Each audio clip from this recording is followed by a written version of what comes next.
Here are two excerpts from the book, Some Pedagogical Ideas of Don Bosco.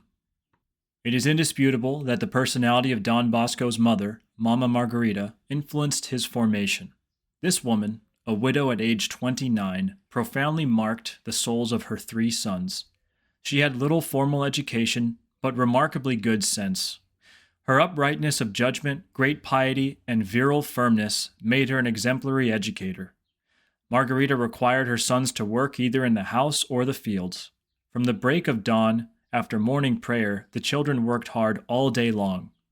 Life is too short to lose the best part of the day, she would say. Laziness was not permitted. The meals were simple, and at night they slept on the floor. She never allowed self-complacence, and had always her mind turned toward heaven. We are soldiers of Christ, always with our weapons ready, facing the enemy, and we must win, she used to say. This is the way she prepared her sons for life.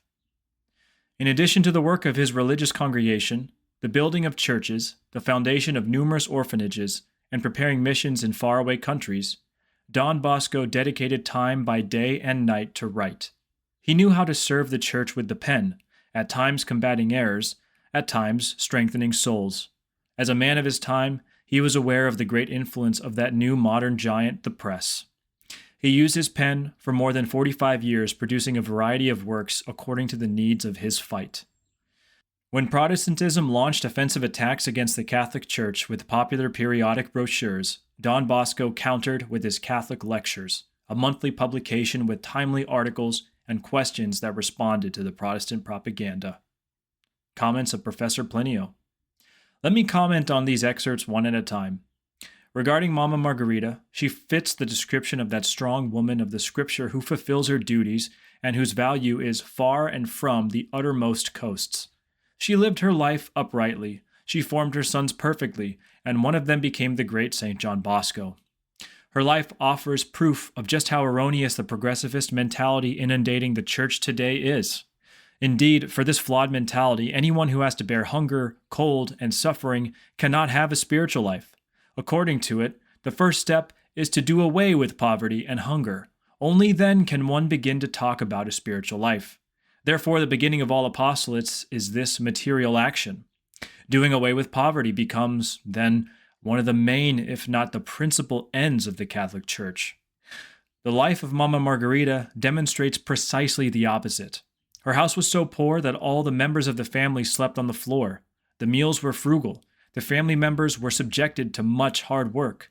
They led a typical poor life. Notwithstanding, she knew how to profit from this life and sanctified it by means of fortitude and the spirit of abnegation and sacrifice. Despite the poverty of the family, she saw to their material needs.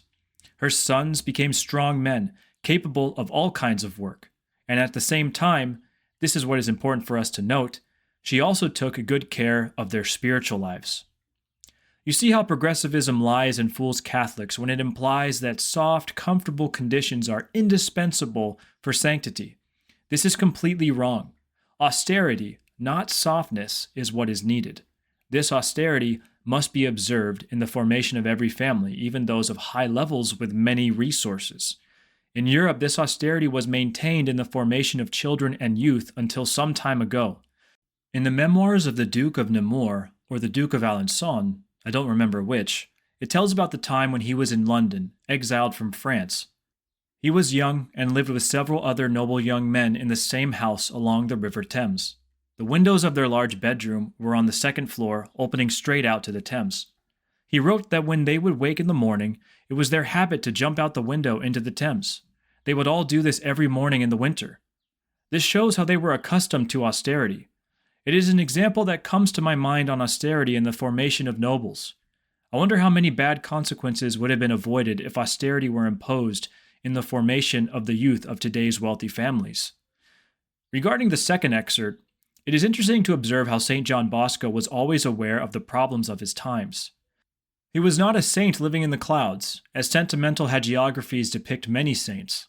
St. John Bosco knew the problems of his time and combated the enemies of the Church as they actually were.